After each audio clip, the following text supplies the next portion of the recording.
Greetings from New York City and Columbia Business School Executive Education. My name is Scott Gardner and I'm very happy to be back again with Professor Willie Peterson for his newest webinar, 5 Keys to Success for the Strategic Leader. Before I introduce Willie, I'd like to go over just a few key logistics as you'll see on your screen right now. A recording will be made available after the webinar. If you'd like to tweet about the webinar, please use our hashtag CBSExecEd. And finally, please upload your questions throughout the webinar in the Q&A box, and we'll get to as many of those as possible in the last 10 minutes. Thank you. So it's my pleasure to introduce Willie Peterson. He was born and raised in South Africa, where he received a Rhodes Scholarship to Oxford University. His 3 career iterations started with practicing law in South Africa, followed by 20 years as the CEO of such international companies as Lever Foods, Seagram USA, Tropicana, and Sterling Winthrop Consumer Health Group. Finally, in 1998, he joined Columbia Business School as the professor of the practice of management. He is also currently the faculty director of the Implementing Winning Strategies Executive Education Program, which I believe is running June and November this year in New York City. Scott, yep. Yes. He also is the author of the Strategic Learning. So it's great to be with you, Willie. Thank so happy you, to Scott. be here with Thank you for the introduction. Welcome to everybody who's signed up for this webinar. It's my pleasure to interact with you here. You know, Willie, as I said in previous webinar, you have a very varied, very unusual background. First as a lawyer, then a CEO for 20 years, and then now as a professor at Columbia for the past 20 years. How has your background as a practitioner influenced your thinking? Yeah, to a very large degree. And I feel very privileged, Scott, to have worked in these big learning laboratories, if you like. First as a lawyer, and then as a corporate executive, and now at Columbia.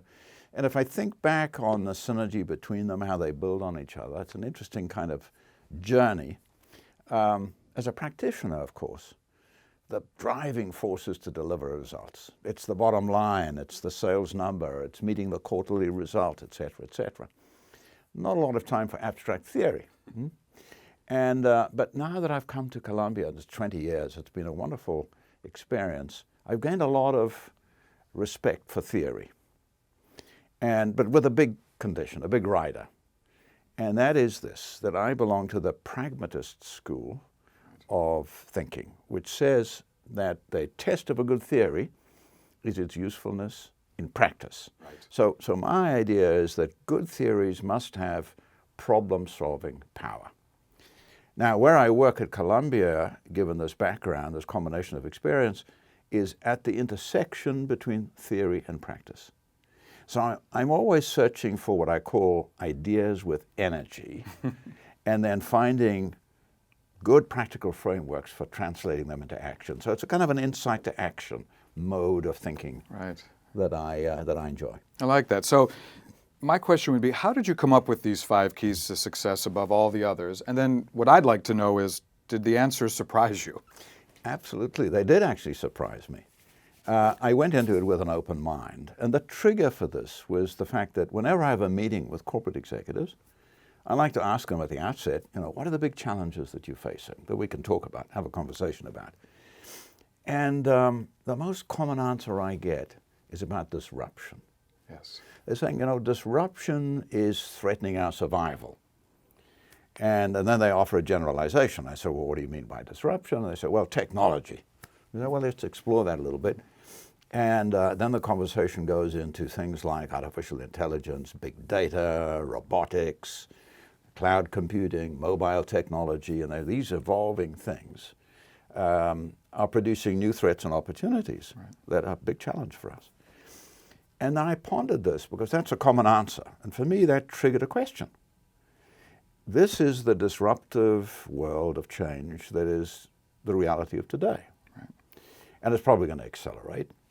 And there's going to be bigger and bigger challenges for us to face. The big question for me is, what are the most important, most powerful leadership ideas that will drive success in the face of change of this kind? That was the question that I asked myself. Then as I pondered it and explored it, and here was the surprise, none of the ideas that I wrote down as I filtered through this and sifted through my thinking, none of them is new. They're they're not new, but they are the most important ideas in the sense that they're the most powerful ideas for driving long-term success in the face of discontinuity, disruption, and change. Right. And then I stepped back and said, well, these are familiar, but they're not strongly applied. So I think there's an element here of neglect and maybe lip service to these things. Right. And what I think corporate America faces here, for corporations worldwide, is a gap, and maybe the gap is growing. It's not enough to be knowledgeable about these or even to do them. The real challenge is to excel at them. Right. So as we go through them, I just want to suggest to the audience that we have here today, they'll be familiar too, I'm sure. But the question I'm asking you to pose for yourselves as we go through this, one by one, are you really excelling at these? Do you have hardwired processes in your businesses or not-for-profit organizations that will mobilize these ideas and create success for you in an enduring way? So that's the idea. Wonderful. So let's go through them one by one. Let's start with number one. As you'll see on your screen right now, in future, our only sustainable competitive advantage will be our ability to learn faster than our competitors. Now, I like this, but I think for many people who are watching right now, the word learning is a broad term with enormous connotations. And so can you pinpoint the specific type of learning you mean, and is there a concrete process for it? Absolutely, there needs to be. Otherwise, it's just an exhortation. Let's be a learning organization. Right. It's a nice little buzzword. No, we do need to have hardwired practices to help us do this effectively. But, let's go back a little bit in time. This idea was put forward most strongly by a guy called Ari de Geus in an article he wrote called The Living Company, Right. when he made this particular statement. And I was very taken by this idea, even as a CEO, and realized that there was a big idea here in an environment that's changing more and more rapidly. So I think the underlying thought is the crucial thing here. And it's this, that if we're looking for competitive advantage, because that's the name of the game, at the end of the day, in a competitive world, we're seeking competitive advantage, but we're seeking something that's sustainable as a competitive advantage. We have to come to a hard-nosed conclusion, and that is that competitive advantage cannot rest on a particular product or business model. These are very quickly overtaken by events and need to be reinvented in some kind of way. So I think the Geus's idea here, which I think is crucial, is that there's a shift in our mindset that we need to make that I think is crucial. That the understanding of competitive advantage is this: it's not a product, it's not a service. Sustainable competitive advantage is an organizational capability to build an adaptive organization through processes that enable us to continuously learn and renew our organization as the environment shifts. And if we're unable to do this, we can't contend with change. Now, so that's a big idea, is this shift from product-based competitive advantage to organizational capacity is a big idea. But you don't build that by just recognizing the idea. Right. So I came back to this issue of being pragmatic in my approach and design a process to get this done. It's called strategic learning. And I'd like to put it up here and briefly talk through it as a kind of a core process. So this is a process that, if you like, represents a shift of gear. From strategy as planning to strategy as learning. Right. Involves 4 steps that move in a cycle. Step 1 is learn, conduct a situation analysis, understand the external environment, needs of your customers. Step 2 is then to focus by taking those insights to determine where you will compete and how you will win. Right. The 3rd step is to align the entire organization behind your strategy and galvanize. Very important step. Very important step. Yeah. That step of alignment. And a lot of it involves people and their commitment to the strategy. 4th step is to implement faster and better than your competitors do. And then there's a learning loop back to the situation analysis. And the reason for that is that the external environment won't stop changing. So we can't stop learning. Right. If you make this just seasonal and say, well, I'll do this maybe once a year, and the environmental is going to stop for me until I do it next time, you're going to fall behind, and that gap will widen. So that's the idea. Now, just one final thought on this, though. This idea of creating a living company, this organizational capability to adapt through learning and renewal, can't rest on a single process. It needs to be embedded in the culture and behaviors and practices of the organization and diffused in that kind of way through after-action reviews, regular quarterly retreats, ongoing examinations of customer needs, etc. Right. Well, I think when I've looked at this with you over the years, the biggest word I get is the ongoing. Ongoing. And the mistake I see that companies make is to make it sort of a singular event, and then it just sort of gets put in the closet for the year. It's the and we're season, very proud the that we thing, did it. Yeah. And when the season's over, we go back to what we did before. So very go good. operational. Wonderful. Yeah, you know, the military actually get it right when they say strategy is a process of ongoing assessment and reassessment. Right. As the organization shifts. Well, that's fair, and that will assist with the buy-in from the entire, the culture creation. Absolutely. Is that? Shall we move on to number 2? Let's move on to number 2. Okay, so we're putting this up on the screen for you now. Number 2, success means putting the customer at the center of business decisions.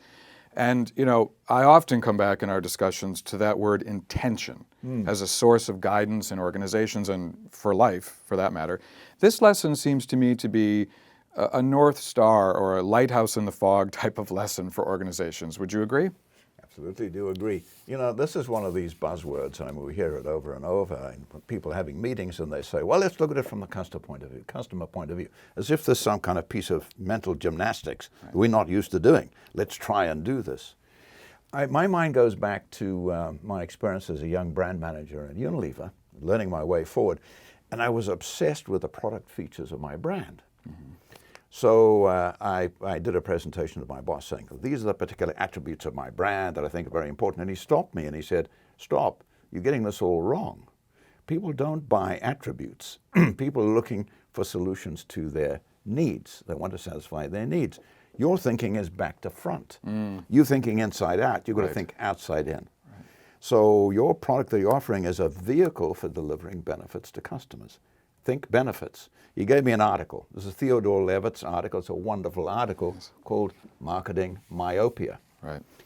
And in Marketing Myopia, Levitt makes the point very strongly that, and he uses the railroads as an example, that products are just a means of delivering benefits. And he said the railroads got into trouble because they thought they were in the railroad business. Well, what are people looking for? It's not a ride on a railway track. They're looking for transportation. Right. We said, well, they were in the transportation business, not the railroad business. They didn't recognize this. So as a very important kind of thing, here's an example, Hallmark cards. I love this example. And here's their winning proposition. We help people connect with one another and give voice to their feelings. Yeah. Now let's just examine that for a minute. The benefit that's being offered here is human connection. The cards are just a vehicle for doing that. They're just a vehicle. So that's the ultimate benefit. Now, an important point that Levitt made is that there's no such thing as a commodity. Right. At either end of any transaction are human beings, and the way the service is delivered becomes the key benefit. Right. If you look at Amazon's retail business, for example, it's not a single unique product. So it's really the quality, speed, and convenience of its service that matters. That's the benefit that's being delivered. And even with Hallmark cards, if you think about the fact that when people stop sending cards, if that is their intention, then they can adjust. They can be flexible. Absolutely. Just in the interest of time, let's move on to number 3. Yes, number 3. Strategy is about achieving differentiation by making choices. And, as I said, I believe this can be a very difficult lesson for leaders because of many emotional elements that accompany it, such as fear of change, admittance of maybe past possible failures, human capital element. Is this true? Absolutely true. I mean, making choices is an agonizing thing, actually. It's no easy thing. But if you go back to fundamentals again and think about strategy, which is a concept largely or widely misunderstood, there's only one reason why we need to have a strategy in the first place, and that is the reality of limited resources. Right. This forces us to make choices on how we will concentrate those resources on the few things that will drive competitive advantage. So at the end of the day, it is about making choices. Now we get into this difficulty. Choice making, if limited resources in choice making, it confronts you with a zero-sum game. Every additional thing you choose to do subtracts energy and effort and attention from everything else you do. Right. So you have to be able to subtract before multiplying. So choice making is very largely a question of what you will give up. It's an act of sacrifice. Now, let's look at the choices we need to make when we do a strategy. There are kind of three questions we need to answer, and that's really the essence of a strategy. And if we don't have good answers to these three questions, we really don't have a strategy. Is where will we compete and what is our aim? Right. And where will we not compete? Second one is how will we win the competition for value creation in our chosen arenas? And the third one is what will be our key priorities for success. That's the guts of our strategy. Everything that we do in the organization must flow from the answers to those and cascade down. Right. Now, if you look at that middle bullet there, a very important point emerges. Strategy is about winning, not just about competing. Right. So I get dismayed when I hear organizations talk about a value proposition. That's a kind of a bland statement. And it misses the biggest question of all, which is how much value? Right. We're in a competitive world, and winning the game is creating a measurable margin of difference in the value that we offer customers that gives them a compelling reason to choose us. Now, there are only two ways of being unique. We talk about differentiation. First way is doing something that nobody else is doing. That doesn't last very long. People copy you. And the second way is really equally important, which is doing what everybody else is trying to do, but doing it materially better in the eyes of the customer. Right. So let me just offer two quick examples of that here. This is Google's search business. So if you look at this, there are three very big words here. We organize the world's information, we make it universally accessible, and make it useful. Now, of course, other companies are trying to do that as well, but Google are way in front because they do that better than anybody else with a measurable margin of difference. Right. So it gives a compelling reason to choose Google. I love the one for The Economist. I love it for its brevity and for the core of the idea. We're not just reporters. We explain the world to our readers. Now, it's my favorite weekly magazine, and I buy it because of this interpretive element that does this. Now, if we step back from those two, we come back to the point again. You step back and you look at each of those and you say, there's a benefit that I'm buying from a customer's point of view. Right. So it illustrates that point again. That's great. All right, let's move on to number 4. Yes. Leaders must be able to simplify a complex world. So many leaders know this lesson is much easier said than done, but it's absolutely paramount to the success of an organization. And we know that if a company is riddled with complexity, that is magnified enormously out to the customer. Yeah, and the world is becoming more and more complex. Yeah. And if you think about leadership, a sort of overriding capability of effective leadership is to be able to simplify, not oversimplify, but simplify an increasingly complex world. Now, simplification sounds like a shortcut. I mean, just find a kind of a way to sort of express this quickly. It's not at all. No. It's very hard work. Simplification is enormously hard work, and you can't get there very quickly, but it's essential leadership work. There's a great story of a Supreme Court judge called Oliver Wendell Holmes. A lawyer was arguing a case before him and was giving a very complex argument, and Holmes stopped him and said, I can't follow you. You're being far too complicated here. And my IQ is okay, so I don't going to take the blame for this. Yeah. And the lawyer said, oh, you know, I don't want to give you a superficial answer. I don't want to distort the truth. Holmes's answer was a classic. And he said, I don't give a fig for simplicity on this side of complexity, but I'll give my life for simplicity on the other side of complexity. I'm giving you a 45-minute break. Go work through the complexity, bring me simplicity on the other side. Right. Now, there's a famous guy who's a chef called Pierre White. He's a British chef who got the 3 Michelin stars for his excellence in cuisine. bought a number of restaurants, and they're chaotic things. Right. And he developed this little credo for running a set of restaurants. And I think this is a good credo for all of us to think about. I like that. Complexity creates confusion. Confusion creates inconsistency. That's the problem with it. And inconsistency creates failure. Right. So this issue of go for simplicity.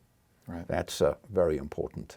Well, I agree, and I think that those last three words of that, confusion, inconsistency, failure, to the customer, that's their consumption chain. Correct. Oh, yeah, absolutely. That's the Great consumption point. chain. That's a great point. All right, shall we move to number 5? Move to number 5, the last one. To move people at the deepest level, you need compelling stories. And as you know, this lesson is very close to my heart. As someone who teaches public speaking, I believe in the power of the leadership narrative.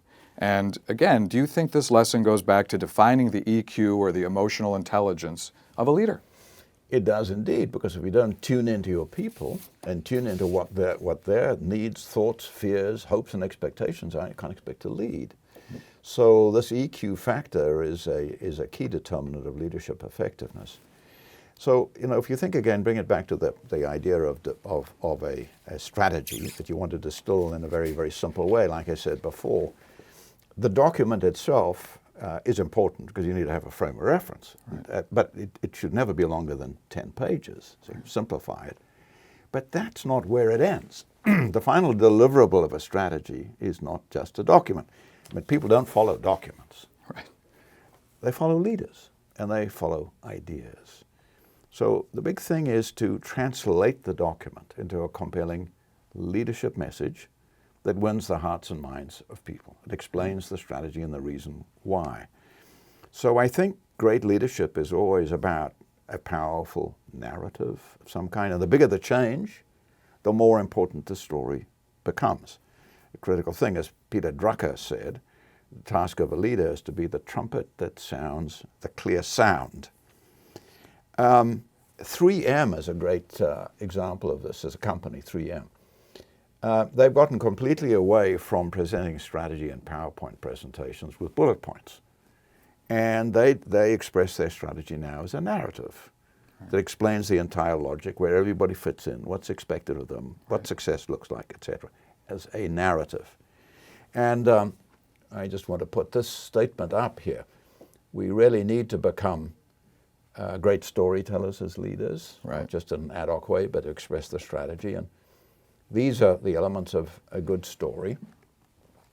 I just give this example. Bill Clinton, when he was president, became very frustrated when he had meetings in the Oval Office between competing points of view, right? Right. And the meetings became dysfunctional, disorganized, and he'd stop them and say, come on, folk, let's settle down, solve the problem, we're serving the American voter.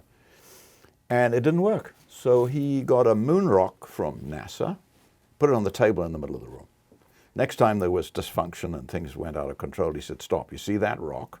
It's 3.6 billion years old, and we're just passing through, settle down, collaborate, and solve the problem. Right.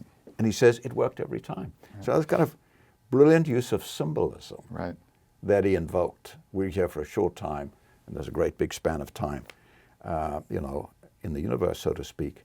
So, I mean, the bottom line for us here is stories create meaning. And people are in search of meaning in their lives and in their workplace. Great leaders make meaning through stories. And what we've allowed to happen more and more is for the deadening effect of PowerPoint presentations to take the place of an effective narrative. Right. And I think we should just rethink that. Well, and I would, I'd also say that these stories from a leader also show that the leader understands the human element of a company, which is, there's sort of a relatability.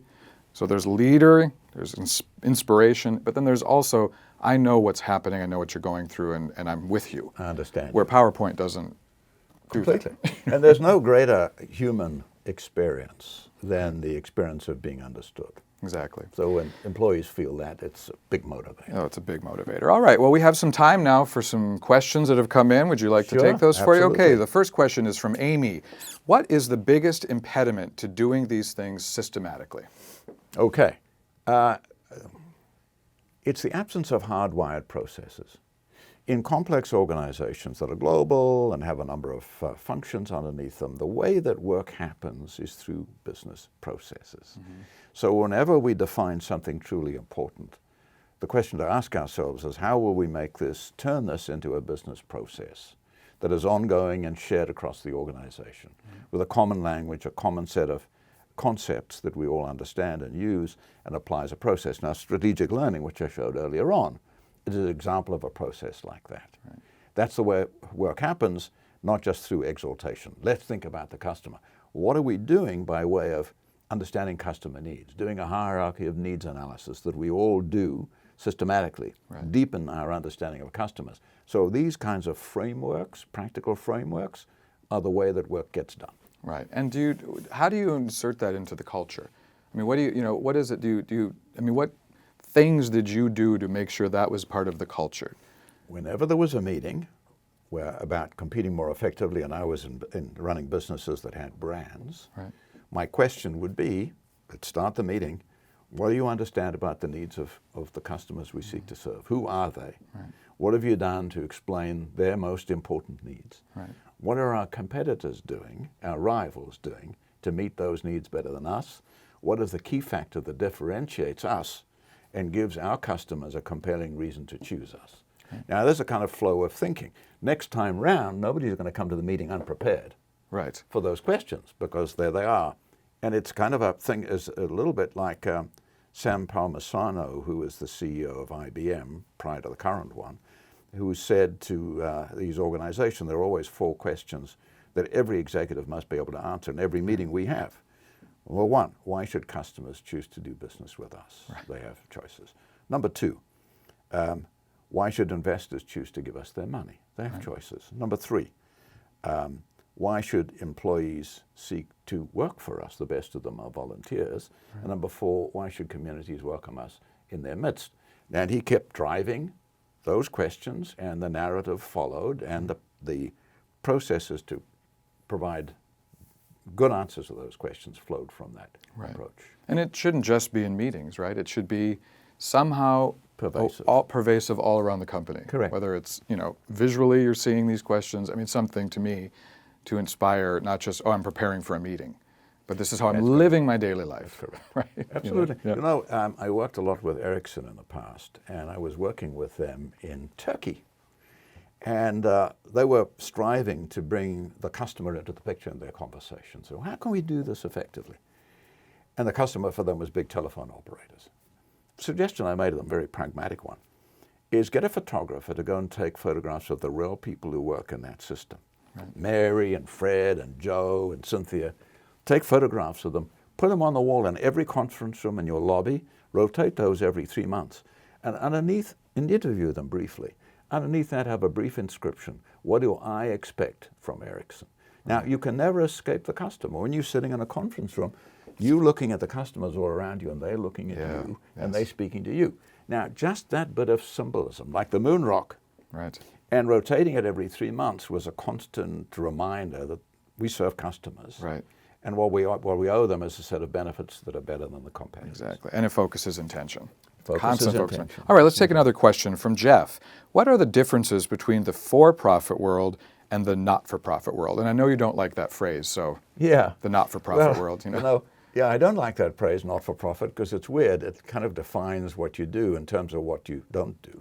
Right. So I always say to folk when I go to a social occasion and people say, hello, I'd like to meet you. What's your name? I don't say, I'm not Tom. I say, I'm Willie. Right. So to define yourself in that kind of negative is weird. So I think I invite nonprofits is to change their language from being not-for-profit to being for benefit. Right. Now that leads to a whole different way of thinking. Who are the beneficiaries I seek to serve? What are their most important needs? Right. How am I serving those needs? You don't get that kind of conversation from saying, I'm not-for-profit. I'm trying to avoid a profit here. Right? And broadly speaking, it's the same, except it's not the drive for superior financial returns, but for a sufficient bottom line, if you like, or gain at the bottom, to be able to reinvest in yourself over time. Right. So there is sort of a set of financial disciplines. Yes. But the whole idea is to reinvest in the organization in service of its beneficiaries. Otherwise, it's the same thing. You exist in order to create benefits for somebody outside the organization. Great. Well, Willie, this has been really wonderful. And just really quickly, if you can just give me which quadrant, this is from Dennis, which quadrant is the most difficult on the strategic learning cycle that you found people have had the most difficult? Just at the top of your head, what's the... Oh, boy. I mean, there's difficulty all the way. I would say the situation analysis, because people produce a lot of data, but the idea is to produce insight. And that's where the competition Not begins. data, insight. Not data, insight. You've got to work through, like Oliver Wendell Holmes said, work through the data, work through the pile of rubble, come out at the other end with 4 to 6 critical insights I call the brutal truths that enable you to define your challenge and then your winning proposition. That's a tough game. But as the military always emphasizes, intelligence precedes operations. And if your intelligence is poor, a lot of people will die, and they'll be your own people. Right. Very difficult thing to pull off. Very difficult. You get better through practice. Doing it over and over, you get better through Well, practice. your best work is a habit, right? Correct. Exactly. Best work is a habit. Well, ladies and gentlemen, thank you very much for joining us today. It was a pleasure to be with you. Willie, it was always wonderful to be with you. Thank you, Scott. Thank you, everybody, for joining in. It's been a pleasure. Thank you.